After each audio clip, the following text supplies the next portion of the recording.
I'm Adrian Finnegan, and this is Counting the Cost on AlJazeera, your weekly look at the world of business and economics. This week, President Donald Trump wants to reshape the U.S. economy, and he's promising Americans a boom in wealth. But will his policies pay off, or could the U.S. fall into recession?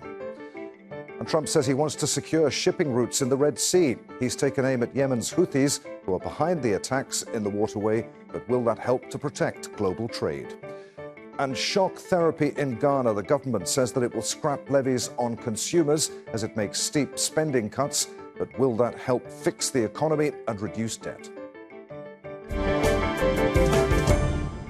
Donald Trump wants to transform the U.S. into a manufacturing powerhouse. His favorite tool to help him achieve that is, of course, tariffs. The president's logic behind the measures is that they help to bring revenues, create more jobs, and relocate factories to the U.S. His economic pivot also includes government spending cuts, tax reduction, and deregulation. The trade-off, though, is that many Americans will have to suffer short-term pain for long-term gain. Consumers are now more downbeat on the outlook for the economy than they've been in years, and they're buckling down. Stock markets are flashing warning signs. But despite the concerns about a slowdown in growth, Trump seems intent on pressing ahead with his plans. Michael Apple reports. For 4 straight weeks, the US's 3 major stock indices were down sharply. They've been battered by fears that a trade war being waged by Washington could reignite inflation, despite coming in slightly cooler in February at 2.8%. The market sell-off comes as investors foresee the US economy headed for a major slowdown or even a recession. But the US president isn't spooked. I don't see it at all. I think this country is going to boom. But as I said, I can do it the easy way or the hard way. The hard way to do it is exactly what I'm doing, but the results are going to be 20 times greater. Donald Trump's America First trade and economic policy is centered around taxing foreign companies and governments for access to the US market. Though it's US importers who pay those taxes or tariffs, who pass some or all of the increased costs onto consumers.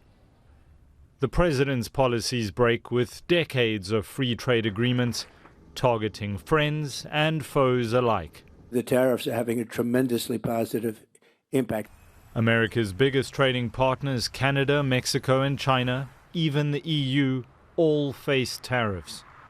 Beijing, slapped with a doubling of its levy to 20%, immediately responded, targeting the US's agricultural sector and dozens of American companies. But other countries have adopted a wait-and-see approach, while Trump mulls implementing global reciprocal tariffs and reinstating 25% duties on Canada and Mexico in early April. Criticism from across the political aisle has been swift. The economy is heading toward a recession, the stock market is tanking, and people's costs keep going up. The White House has defended the market slump, saying the numbers merely reflect a snapshot in time, echoing Trump's comments to Congress to expect a little disturbance. We are in a period of economic transition. And it's a transition that's going to hit Americans where it hurts. Estimates suggest that the 25% tariffs on Canada and Mexico will increase prices for Americans by about $1,200 per household. Will Trump back down or double down? And remember, Trump is always right. The markets will be trying to differentiate between what Trump says and what Trump does. Michael Apple, AlJazeera, for Counting the Cost. Well, a new report from the Organization for Economic Cooperation and Development shows Trump's economic policies are likely to weigh on global markets in the coming years. The OECD has revised this year's global economic growth projection downwards to 3.1%, while next year's outlook has also shifted lower to 3%. In the US, growth is projected to drop to 2.2% this year and slow further to 1.6% in 2026. In Canada, American tariffs are expected to stifle growth, with 0.7% growth projected this year and next, while a recession in Mexico is expected to contract the economy by 1.3% this year and 0.6% in 2026. China's economy is forecast to perform slightly lower than its domestic 5% growth target, dropping slightly from 4.8% this year to 4.4% in the following year. And global inflation is anticipated to come in higher at 3.8% this year, cooling to 3.2% in 2026. Howard Reed is the director of Landman Economics, an economics research consultancy firm. He joins us now from Colchester in the UK. Howard, good to have you with us. So, the big question, is the US heading for a recession? Well, I don't think there'll be a full recession because the impact of the tariffs is probably at this stage, at the kind of levels we're seeing at the moment, not quite enough to tip it, down from 2.5% to below zero. But what we will see, I think, as the OECD has indicated, is a sustained slowdown, which could have, quite bad consequences for US workers and consumers who have been quite used to a number of years of fairly high growth by international standards, and that might well be coming to an end, or at least reducing sharply. Was Trump's restructuring of the economy then absolutely necessary? Is it a bad thing if ultimately short-term pain leads to long-term gain? Well, I think rather than short-term pain for long-term gain, this is going to be short-term pain for more long-term pain, because I think that the tariffs are going to reduce growth. There's more uncertainty for business. The current US government, the Trump administration, and Elon Musk's DOGE initiative are basically kind of defunding large areas of the US government on an almost random basis.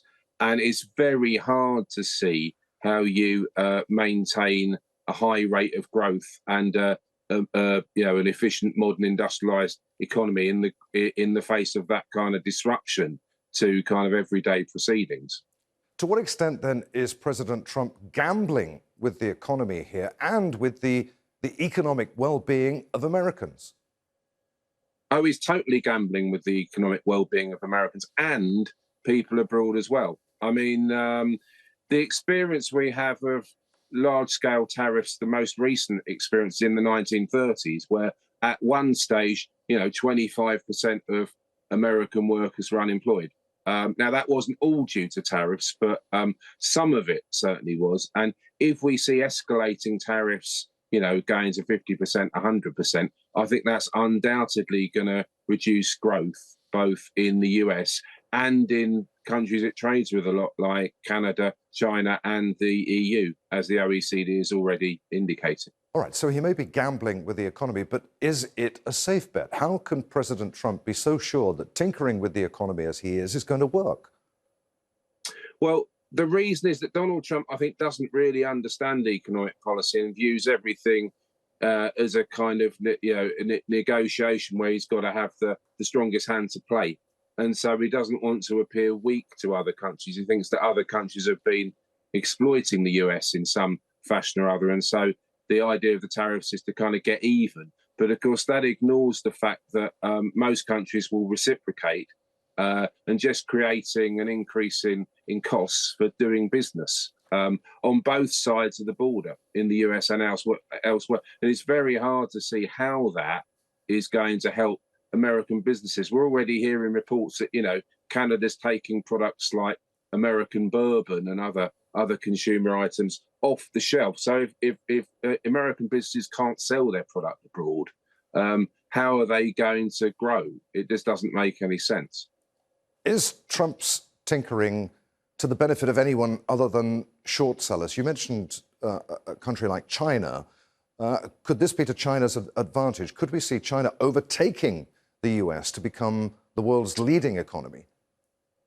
I think they might do that, but not specifically because of the tariffs. It's more to do with some of the other cuts that Trump is making. They've been defunding NIH, National Institute for Health, Environmental Protection Agency, a lot of the scientific investment that the US makes at the moment looks like it's going to be scaled back or disappear entirely under the Trump plans. And China invests quite a lot in scientific research relative to the size of its GDP, and it will probably welcome the opportunity to forge ahead in areas like low carbon and renewable technologies, which the US seems to be abandoning at the moment after the Biden administration made some effort to catch up with the Inflation Reduction Act. And of course, that's now being reversed. So I think the US is in pretty big trouble in terms of, technological leadership if it carries on the current course. Howard, always good to talk to you. Many thanks indeed for being with us again on Counting the Cost. Thank you very much. Thanks, it's a pleasure. Tech billionaire Elon Musk, who's been spearheading Trump's federal workforce and budget cuts, has seen his own fortune slashed in recent weeks. Anti-Musk protests and boycotts are having an impact. The stock price of his electric vehicle giant Tesla has halved in value since January. It's wiped hundreds of billions of dollars off the company's market cap of over $1.3 trillion in 2024. But those losses have been offset by growth in some of his other companies, including SpaceX and Neuralink, their value reportedly surging almost 50% since late last year. The Financial Times is also reporting a new $44 billion valuation of his social media company X. That's on a par with what he paid for it 2 years ago. Musk's personal wealth, estimated at over $400 billion last year, may have been hit hard, but he remains one of the richest men in the world. China's government has announced ambitious plans to, quote, vigorously boost consumption. The 30-point plan includes childcare subsidies, increased wages and better paid leave. That's on top of a $41 billion discount program for a wide range of items, from dishwashers to electric vehicles and smartwatches. China needs to ramp up consumer spending to help drive economic growth and reduce reliance on exports as it faces a trade war with the US. Gold is traditionally considered a safe haven asset and a reliable store of wealth sought by investors during times of turmoil. The yellow metal is once again in high demand over economic uncertainty, and its price is repeatedly breaking records. It's recently hit an all-time high of more than $3,000 an ounce. That's up by nearly 15% so far this year, though it has declined slightly since then. The rally is mainly driven by fears that President Donald Trump's tariffs could increase inflation and spark a global trade war. Well, bullion spiked to just above $2,000 an ounce after Russia's invasion of Ukraine in 2022. The previous record was in 2011 at nearly $1,900 an ounce. That was in the aftermath of the global financial crisis. When that started, in 2008, gold prices reached a record high of $1,000 an ounce for the first time. Goldman Sachs says the price of gold could reach $3,100 an ounce this year, citing increased demand from central banks trying to reduce their reliance on the US dollar.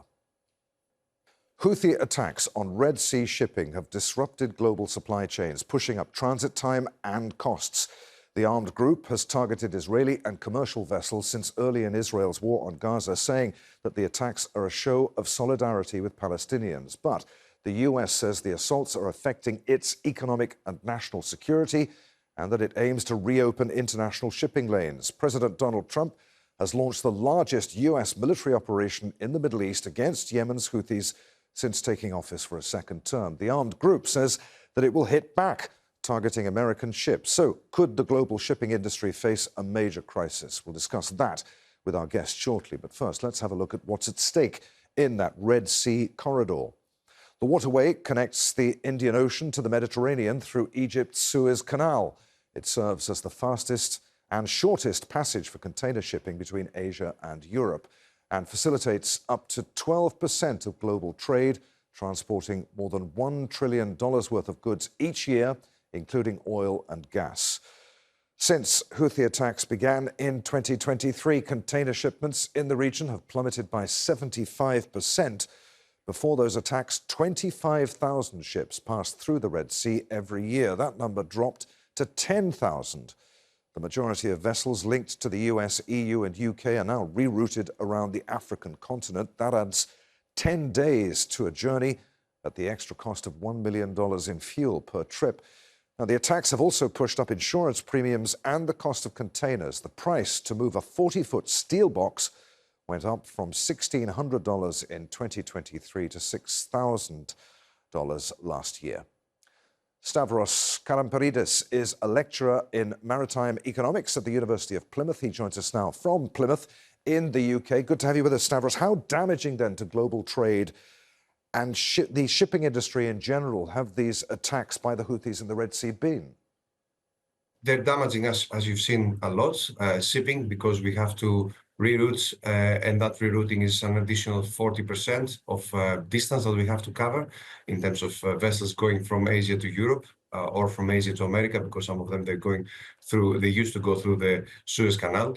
And as you just demonstrated from your graphs, that of course has increased the cost of shipping, because we need more vessels to do that. It's requiring more fuel to do the overall trip, and that has an additional cost. So that has had a big impact to the overall shipping sector. All right, so it's been bad for shipping. What about for consumers, the likes of you and I? How have we been affected? As you just demonstrated, freight rates have increased. And of course, when the freight rates are increasing, that means that someone has to pay the additional cost. So yes, it was. There were some studies, and I've also done some calculations recently. That's approximately per container, it's an additional $18, the overall disturbance that we're seeing. So yes, that may seem small, but everything is adding up to the overall additional cost that we have to pay. What about insurance? I mean, are costs becoming unsustainable for the shipping industry? Is this putting anyone out of business? It's not putting anybody out of business at the moment, and I wouldn't say that. I don't think so. We'll see anybody going bust because of that, because as you rightly demonstrated, the freight rates are increasing. So that means that the profitability of the shipping business is increasing. And recently, there are a lot of reports from big shipping companies that are saying that if the overall situation continues, for example, their profitability will continue going up. So I don't think so. It's going to be that we're going to see any of the businesses going bust. The only thing we're going to see is that the freight rates will remain high, while there were a lot of predictions for 2025 when Mr. Trump took over the administration, that because of the stability he was trying to bring to the region, and the day one when he managed to bring the ceasefire between Hamas and Israel, that the Red Sea will open again. And of course, that was everybody was anticipating that the freight rates will drop. And we've seen a drop to the freight rates at the first period when we had the ceasefire. But since we had the overall escalation, of course, as it was anticipating, of course, freight rates went up because, of course, ships start deviating again through the Cape of Good Hope. What about President Trump's tariffs? Let's leave aside for a moment the Houthis' action in the Red Sea. How will Trump's tariffs affect the shipping industry? If demand for consumer goods in the West drops, that will presumably mean fewer container ships carrying goods from Asia to countries like the US. That's correct. That's what they're anticipating to see. So if those tariffs will be in place, the way they've been announced they will be in place, we're anticipating to see that the value of the goods the cost of the goods will increase. And that's a typical thing in economy. When the goods are becoming more expensive, it's going to be less people willing to buy them. So that means less demand for the goods. And in shipping, we're having derived demand, which means that, if people are having money to spend and willing to spend on buying goods, they will buy them. Otherwise, we'll have less movement of the containers, as you said. And it's not only the containers. Don't forget when we had the energy crisis in Europe, for example, that a lot of people were switching off the electricity or the gas because they weren't able to afford it. So that's why, again, we saw less energy coming into Europe. So yes, containers will have the first hit from those tariffs, but anything else will also follow, because when we're talking about steel, for example, a lot of steel products were coming with dry bulk carriers. That will not happen. We're going to see a drop in the overall demand, and that can have a similar example with other places we've seen tariffs being implemented, to be honest. Stavros, it's been great to talk to you on Counting the Cost. Many thanks indeed for being with us. Thank you very much for having me. It was a pleasure. Once an investor bright spot, Ghana is emerging from one of its worst economic crises in decades. The West African nation is struggling with currency depreciation, high inflation, and ballooning public sector debt. To ease economic hardship for Ghanaians, the president is scrapping taxes, which were introduced in order to secure a $3 billion IMF bailout. President John Mahama's government is also making deep spending cuts and restructuring the nation's debt. But with turmoil in main industries like gold and cocoa, many experts are warning that reforms might not be enough to revive Ghana's economy. Lina Abu Akleh reports. The market produce is plenty, but not many are buying. Times are really bad. Previously, we could come and not sell anything. Our vegetables used to rot, but things are beginning to ease. Ghana is facing its worst economic crisis in decades. Its public debt stands at about $50 billion.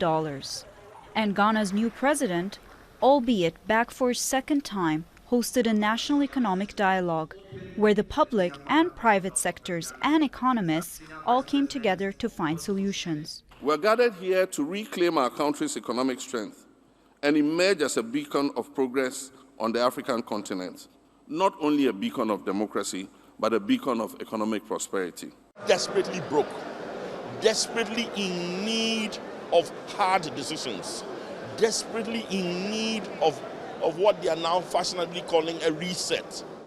And how did Ghana get here? Years after years of economic mismanagement, years after years of borrowing as if it was going out of fashion, years after years of literally looting the government purse.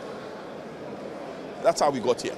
People's income are incredibly low, and yet they have to pay high taxes. Everyone is hoping the new president will bring change. Faustina struggles to pay the bills and provide for her 8 children, roasting corn and groundnuts. We live from hand to mouth. The smoke is terrible. I'm going blind, but I have to walk from morning to evening to sell, but only make very little sales. People are not buying because there is no money. This government only inherited the problems, but we are hoping he fixes them soon. There is some good news. The latest International Monetary Fund deal has helped to halve inflation and return the economy to growth. Whether the ideas and plans that have emerged out of the national dialogue will do that is not clear yet. But there is some optimism here that this president can turn things around. Lina Abu Akleh, AlJazeera, for Counting the Cost. Eric Boakye-Yiadom is a senior lecturer in banking and finance at the University of Professional Studies. He focuses on macroeconomic issues and joins us now from Ghana's capital, Accra. Good to have you with us, Eric. Is that optimism that Lina was talking about at the end of that report well-founded? Can the president turn things around? I should say that the figures we see in Ghana currently is returning to pre-pandemic era. And if we look at our growth rate, which was last year about 5.7.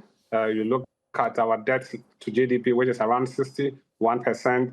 Previously, in 2019, we were around 65. So gradually, the pressure and the difficulties we went through as a country, we are gradually coming out. But it is yet to translate into the ordinary Ghanaian life, looking at inflation standing around 23%. It is still high. And we hope that the government is able to implement the measures which were started by the previous administration in terms of the IMF economic fundamentals or recommendations that were given. We hope that they are successfully implemented in terms of easing the pressure on the ordinary Ghanaian. So you say those plans need to be implemented. What exactly needs to be done to get Ghana's economy back on track? So, number one, we need to be able to increase the revenue mobilization because our difficulty is how we'll be able to increase domestic revenue so that we will not overly build up in our debt. And the government thinking about scrapping the COVID-19 health levy and the electronic transaction levy will heavily affect government revenue mobilization. And I know that the government is intending to make up the shortfall in revenue from the mining sector. So the growth and sustainability levy in the mining sector has been increased by about 200%. So the government is anticipating that when these COVID-19 taxes go, which build up into price inflation, I mean, it will generally help reduce inflation. We are targeting inflation around 11.9% by the end of this year. So gradually, prices will be able to come down. But the difficulty is the government ability to be able to mobilize revenue in terms of the increment in the levies in the mining sector. You mentioned the end of the year. How long is it truly going to take to get Ghana's economy back into a healthy state? And how susceptible is it to global shocks? I'm thinking of Donald Trump's tariffs and whether that triggers a global downturn. How precarious are things for Ghana's economy? I'm thinking that if the measures are implemented, by next year, if we're able to get inflation to the expected level about 11.9, next year we can go into single-digit inflation, then the pressure will ease. One challenge we have is that generally we may have prices, inflation coming down, but food price inflation is something which is too high because we import most of the things we use here. If local government, the government can support local farmers, will support local industries so that things that are largely dependent on by importation, we will be able to produce them locally. And also not leaving agriculture to weather. Last year, we experienced drought as a country, and it affected the food price inflation, and food was relatively high. If we can invest heavily in irrigation, so that whether there's rain or no rain, we'll be able to get the required food to feed ourselves, I think food price inflation will come down, which will ease the pressure on the average Ghanaian. How long it will take, it's a matter of implementation, and I'm sure by next year things should be a little bit stabilized. Now we know that the global shock from policies in the U.S.